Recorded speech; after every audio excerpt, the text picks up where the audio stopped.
Welcome to the Seller Roundtable e-commerce coaching and business strategies with Andy Arnott and Amy Wees.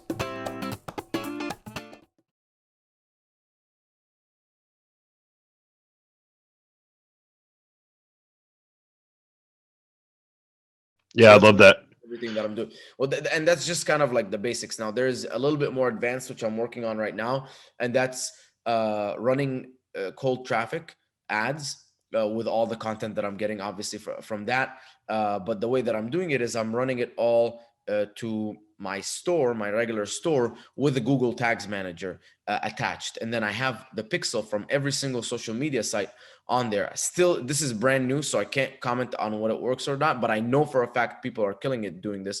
And so every single time anyone visits my store, depending on where they go on the URL or whatever, they get pixeled, and it is very tedious to set up. But once you set it up, it's good to go. And then from there, like, let's say that they come and they visit my Hydrolite Mango Pineapple page. This is what happens. They get hit on Facebook with a Hydrolite Mango Pineapple ad. On Instagram, they get a story. Okay, so and every single social, so Snapchat, Pinterest, LinkedIn, everywhere they go, they get an ad that is custom designed for that platform. It's native for that platform, created simply for that platform, for that single product. And obviously for every single one, I have multiple levels. So I have an unboxing video, I have a testimonial video. This is like kind of, I think, the best, the most holistic approach, is because you're running insane amount of traffic. As soon as it hits your store, you're now perfectly retargeting, and obviously you're going to keep split testing all different creatives, and eventually people will just see you so much. Like, I want to be that kind of brand where, dude, I talked to my friend about electrolyte powder, and now their ads are showing up everywhere. I clicked for a second, and now it's everywhere. It's a Facebook, Snapchat, when I walk in the street. That's how I'm trying to be. So that's where I really think I can have a lot of success.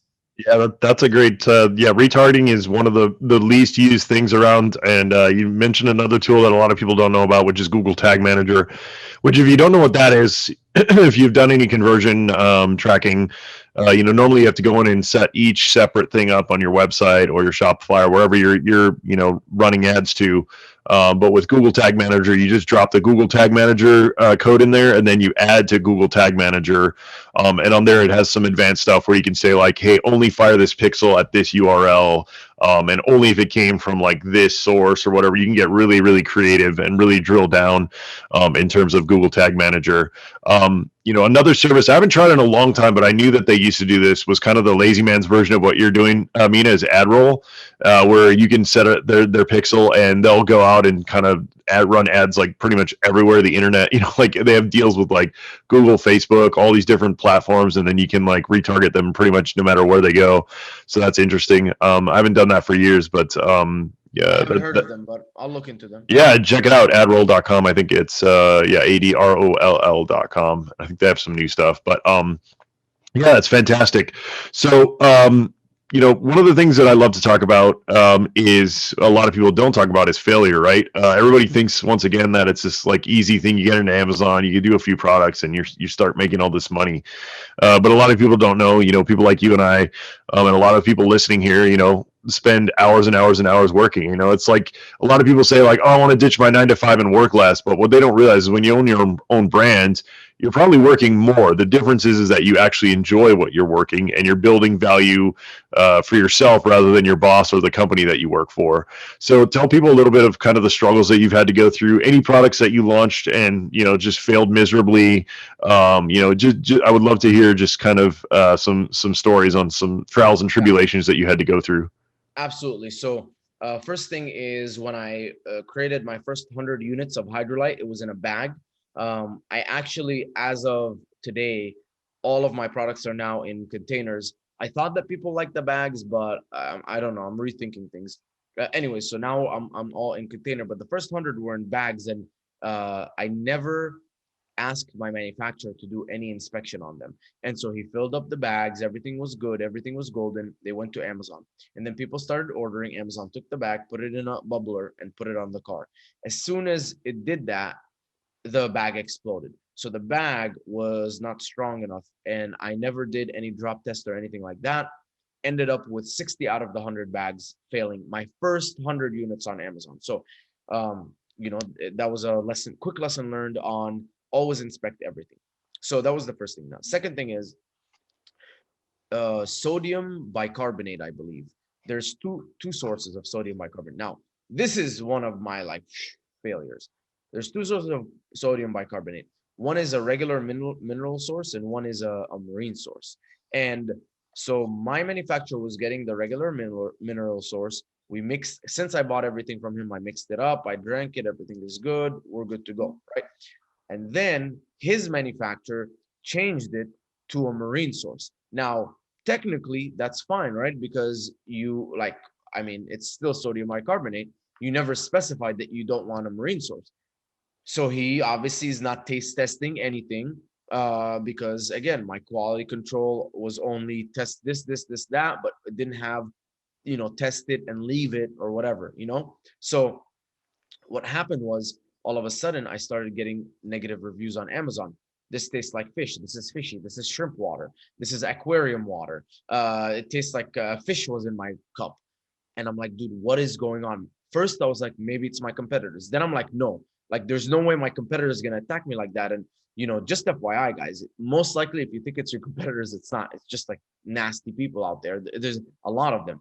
And, so that kept happening. Eventually, I'm like, dude, like, what the hell is going on? My manufacturer is screwing me over. But I went and I tested and all this stuff. And I literally did, okay, this ingredient and this ingredient, this and this, and after so many iterations. And the crazy thing was, I had a sample from someone from another company and it tasted perfect, but this one, it tasted like fish.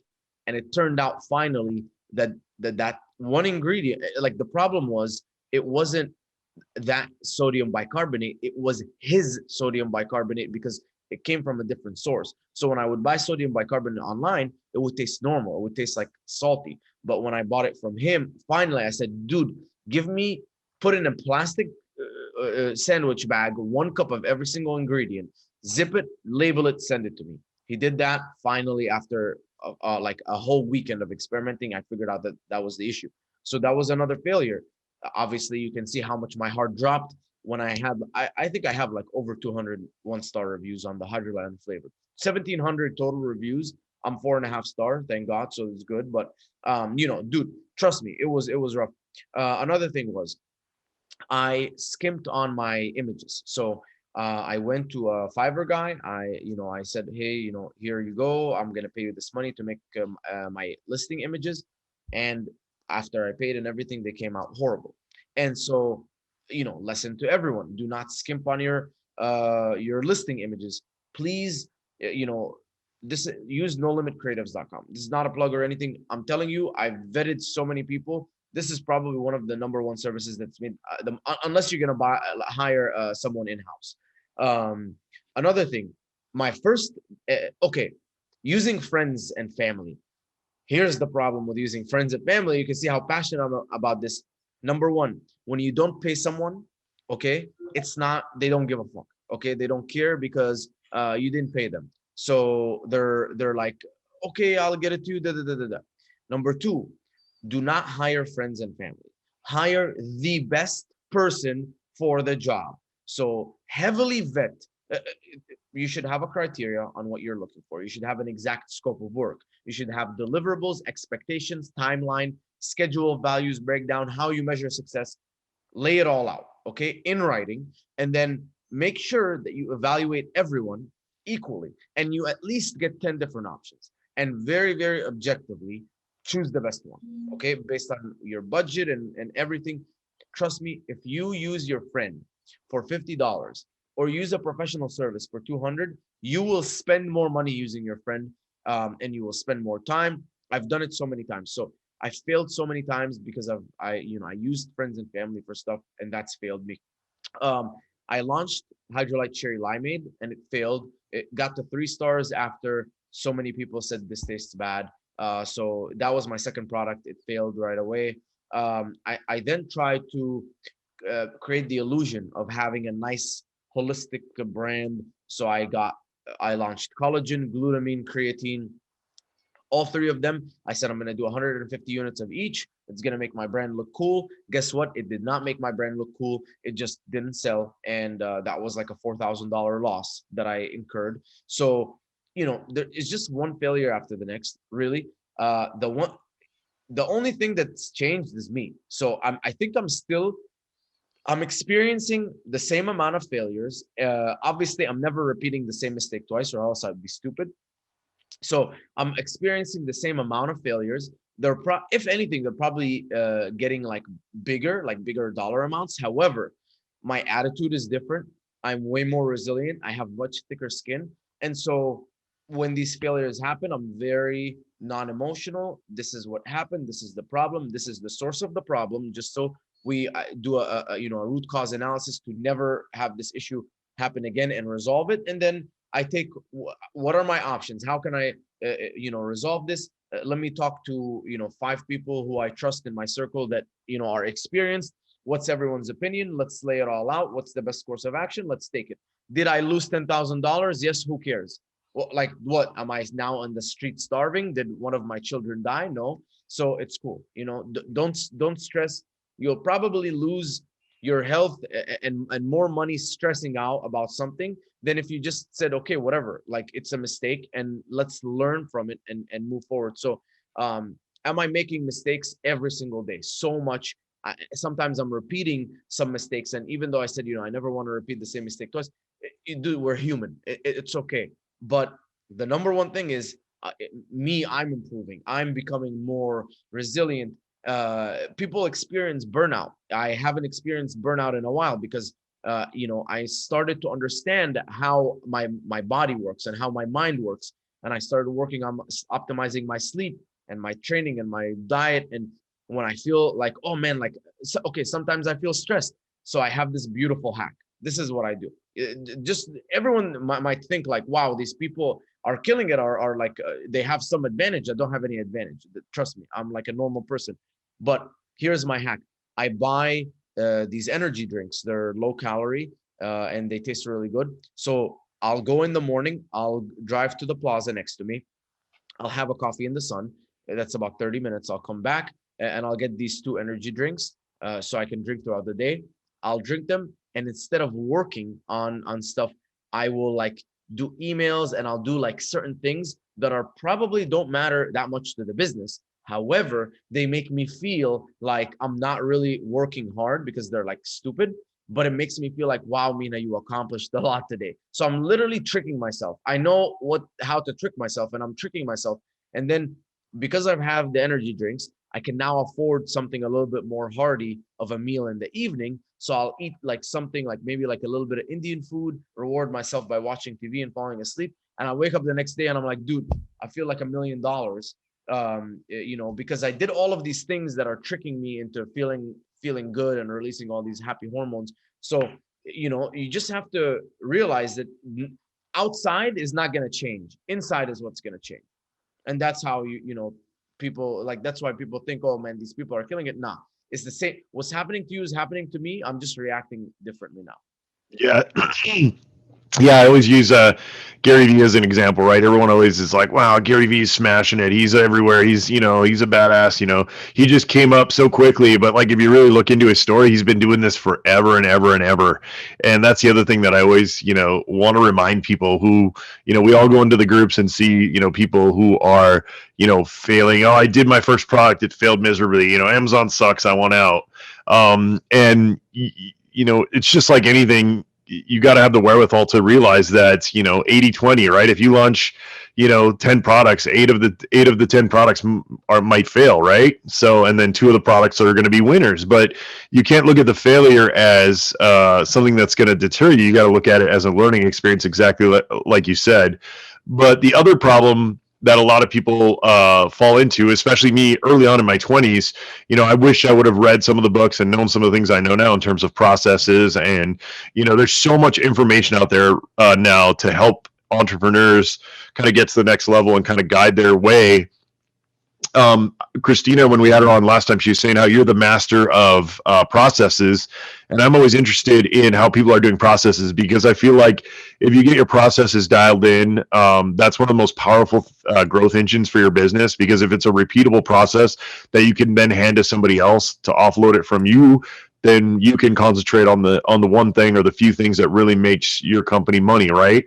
So, one of my favorite books I've been talking about a lot lately is The One Thing, right? I've been really getting into that book, and I got my Read wife's that a in summer of 2019. It was a very big game changer for me. yeah, because everyone's always trying to multitask and do 100 things, but if you break it down and realize, okay, for my business today, like what is the one thing I can do today to like really make a big difference in my business? And my wife and I got her to listen to the book recently, and she's a real estate agent, so her whole thing is like, yeah, my one thing is getting leads, right? Like the more people that I'm talking to, the more chances I have to buy and sell houses. So, that I know that's breaking it down to be something really, really simple, but what are some of the things that you're doing, Mina, in terms of processes to kind of help you level up, your day to day in terms of offloading work and just getting your business to the next level?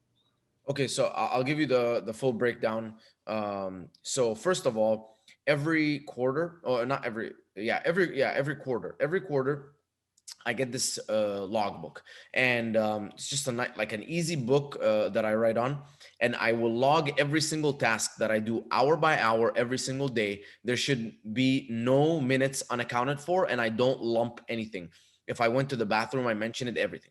And so after I do this for about a week, or sometime I usually like shoot for 2 weeks because you can get a better idea. After that, I take everything and I put it all in one Excel spreadsheet. I'll go through and I prioritize. And after I prioritize, I'll then set the from highest sort from highest priority to lowest priority. I'll start with the lowest priority, and I will create a standard operating procedure for those tasks, working all the way up until the thing, if there's something I feel like I can't let go of, I'll still create an SOP. I just won't, publish it or anything like that. I'll create the standard operating procedure. It should be very, very, very simple, broken down to the smallest like robotic movement that any person from the street can follow it. And to accompany that, I created a training video of me doing it perfectly and explaining it, so that if you replicated what's in that video, you literally just cloned me for that task. And then from there, I basically have a Google Sheet. In the Google Sheet, I have like a table of contents right at the beginning, and one tab for every single SOP. And so I have all of my SOPs right there in one Google Sheet. And you can go to the first tab, table of contents, read all of it. They're all broken up by category. So, sometimes it's easier for you to say, okay, you're looking for Amazon procedures, you're looking for social media procedures, you're looking for bank stuff, accounting, whatever. It's all broken up pretty easy. Don't overthink it. If you don't know what category it goes in, just leave it in uncategorized. And then from there, obviously that has a link to any of the SOPs, and every single SOP has that step-by-step plus the training video. From there, I just go, if you haven't hired an employee, this is, create a job posting. In the job posting, what I would do is I would, create a small little, test to make sure that they're paying attention and they're not just applying for anything. The way that I do it is I ask them for a 60-second video about why they're good. They can record it on Loom. I ask them to write a paragraph for me about a certain very, very random thing that you can never rip off from the internet, to showcase how good they're in English. And I say, send an email to I want to work for you, and then open brackets, owner of Performance Nut Butter, which is my friend Travis Marziani, which makes them have to look for it to find it. Then my job, once they apply and they're decent, I then give them a test. So I don't care about resumes. I care about how well you do on this test. It's a fully recorded test. You have to screen record yourself doing, it's 5 to 6 tasks of what you will actually be doing for me. Most of the questions, there's no right answer, and it's pretty difficult, but I want to see how resourceful you are. That's really, I care about your intelligence. I care about if you're lazy, if you're going to cut corners, whatever. So anyways, if you don't have an employee, hire that. Once I create my SOPs, everything is there. I literally just send a message to my employee and I say, please review SOP 57. She goes, reviews SOP 57. I was like, okay, please do it and let me know when you're done. She does it, sends me, okay, done.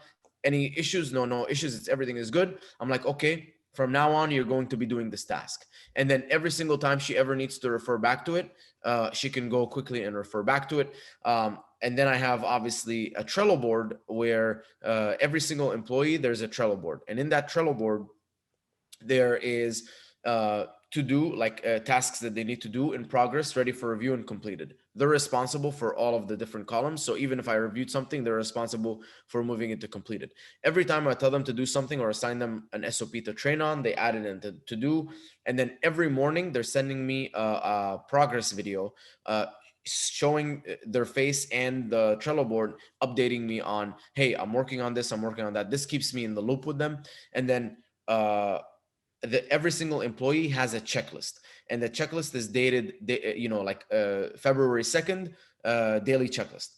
In that checklist, there's a list of every single thing that I want them to do every day, or to at least check on every single day, and any SOP associated with that. So it's very easy to build at the beginning. I'm like, I want you to check all, like, let's say, check my Shopify store to see if there's any orders in limbo, SOP 87.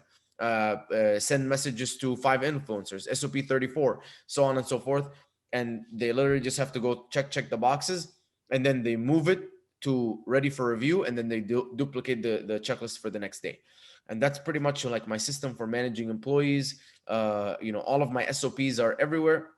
The one thing that I'm implementing now, which is a level above that, is everything generally has a flow.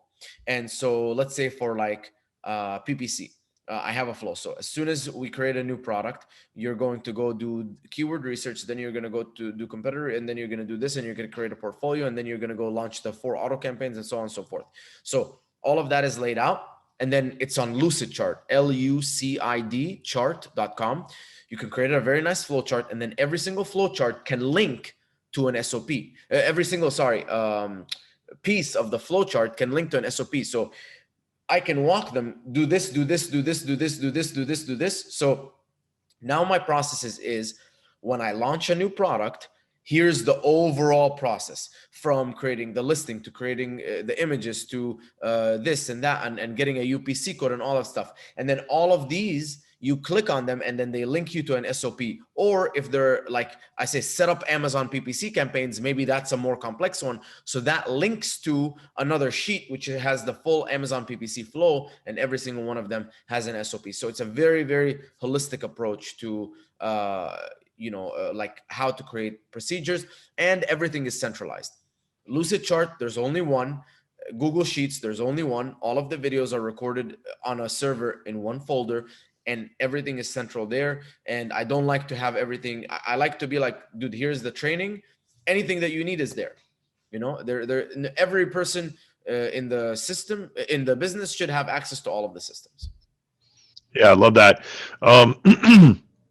And I love how organized that is, because I know that for me, one of the things for me is it took me a long time to really figure out, there's so many different tools out there. There's Trello, there's all these things, and it's use whatever works for you guys. But it's always great to hear feedback from people like Mina, who are doing the actual day-to-day work on how to set up your systems. I love Airtable. That's where I landed, but it's very similar to a Google Sheets and things like that. But just use what ways to skin the cat. Exactly. Use what works for you guys. That being said, Mina, I felt like we just got here, but we just went through a ton. So we're getting to the end here. What I always like to ask is, number one, let people know where they can find you if they want to reach out, and chat with you. And then after that, I want to hear kind of what you're into right now in terms of, any kind of new marketing that you're doing. I'd love to hear about, are you doing Clubhouse? Are you doing, you talked about a little about TikTok, stuff like that. And then what are you reading or studying or listening to right now? I'd love to hear that, to see where people are kind of focusing on.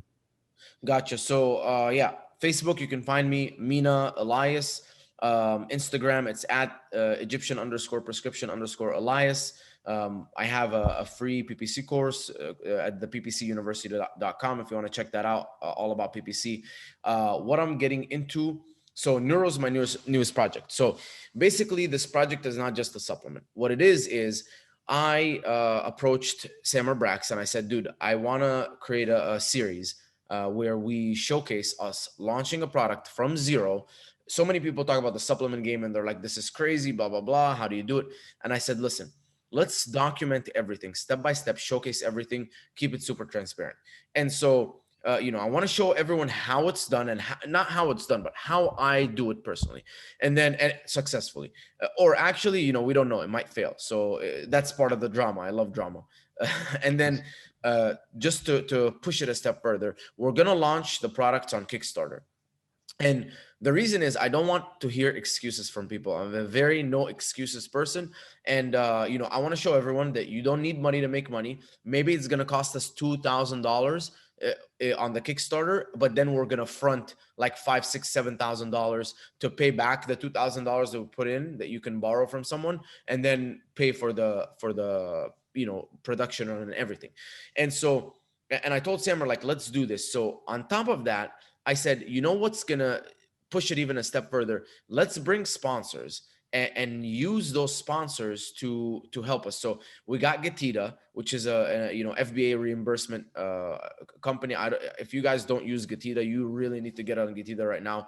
We got Thrasio, $1 billion Amazon acquisitions company. We got Ping Pong Payments for international payments, stuff like that. We got a couple others, Sellerize, Incrementum, PickFu. And so we took all of that money and we said, we are going to bring the best of the best people to basically consult us on what to do for Neuro that we're going to share with everyone. So, okay, inspections. What's the best way to do inspections from an inspection expert? Sourcing, what's the best way? How do we create a Kickstarter from someone who's done 4 million on Kickstarter? How, like all of these things. So we're bringing everyone in. And on top of that, we're creating something called a playbook.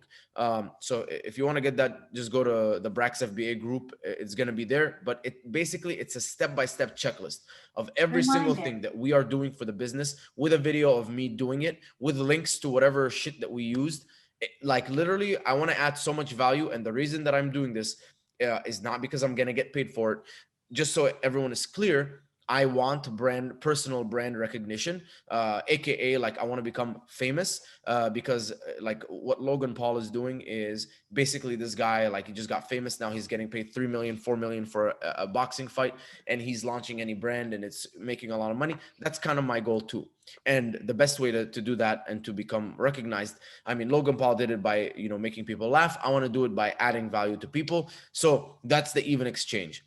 My name gets known. I can do that shit. I can launch supplements and they're going to kill it. I have no interest in courses and all that kind of stuff. And I don't know, whatever. But also at the same time, I feel like there's a lot of people trying to take advantage of you.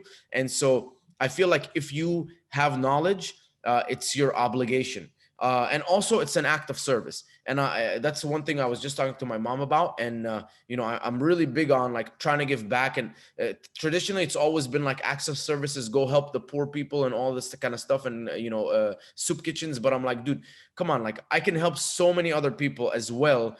Like, maybe someone's struggling, at home and I give them like all of this value and now they have a better life or, whatever. So I don't think that acts of service, like there's plenty of people who can do acts of service, soup kitchen and stuff like that. But for me, I can do other things too. So I was just talking to my mom, and I think like that's where I'm going to go more towards is using what God gave me as a gift, which is like this business systems and all of this stuff, and having the balls to like go launch supplements and not care if anything happens and show everyone and, and hopefully help someone else. So that's kind of like what I'm getting into next.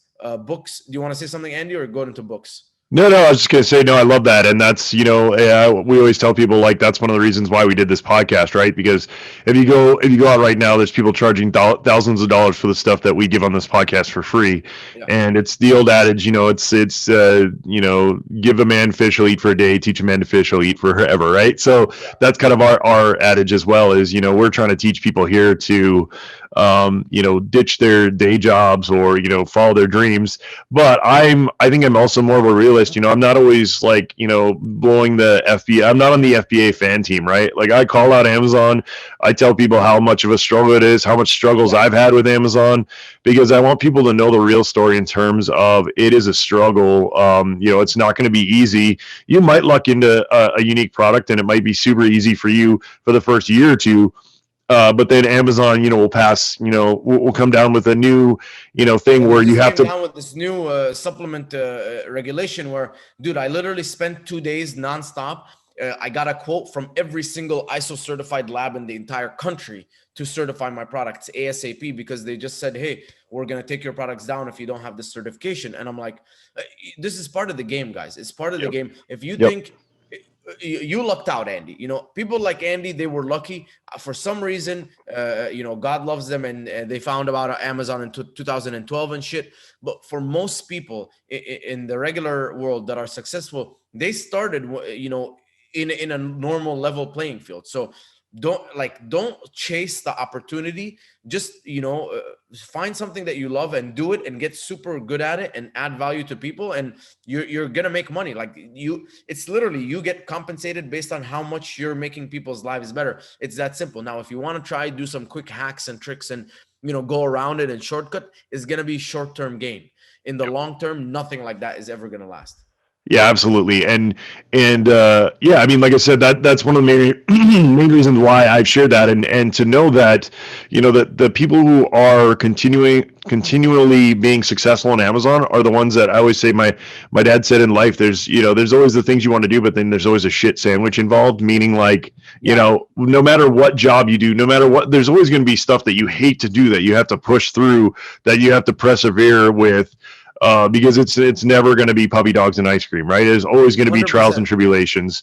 So the more that you can eat that shit sandwich, the more successful you can be. And those absolutely are the people that are the most successful. They're the ones that look at all the dirty, nasty shit and go right through it, no problem. And I've seen that very clearly. I see some successful people, and they're like, yeah, I had to do this, and I'm like, holy shit!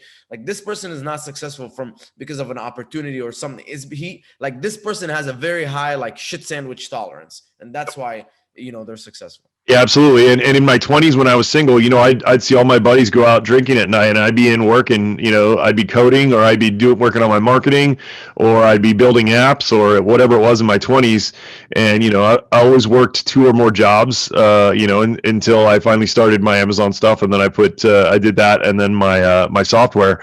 But I mean, that's the thing, people, is if you're going to sit on the couch every night and watch Netflix for 4 hours, it's going to be really hard for you to surpass guys like Mina, who are up all nights, really concentrating on their business. Worry. My sleep is optimized. I have a Whoop. I have 3 coaches that are on me 24/7. If my sleep starts going down, they're like, yo, what's going on? Why aren't you sleeping on time?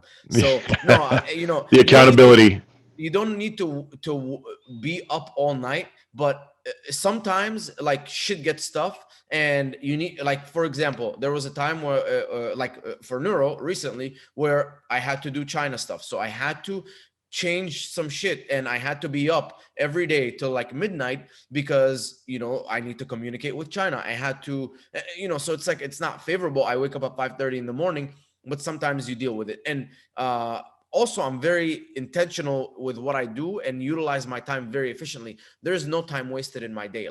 I barely have any, everything is kind of organized, and it's from this to this to this to this to this, and everything's planned out.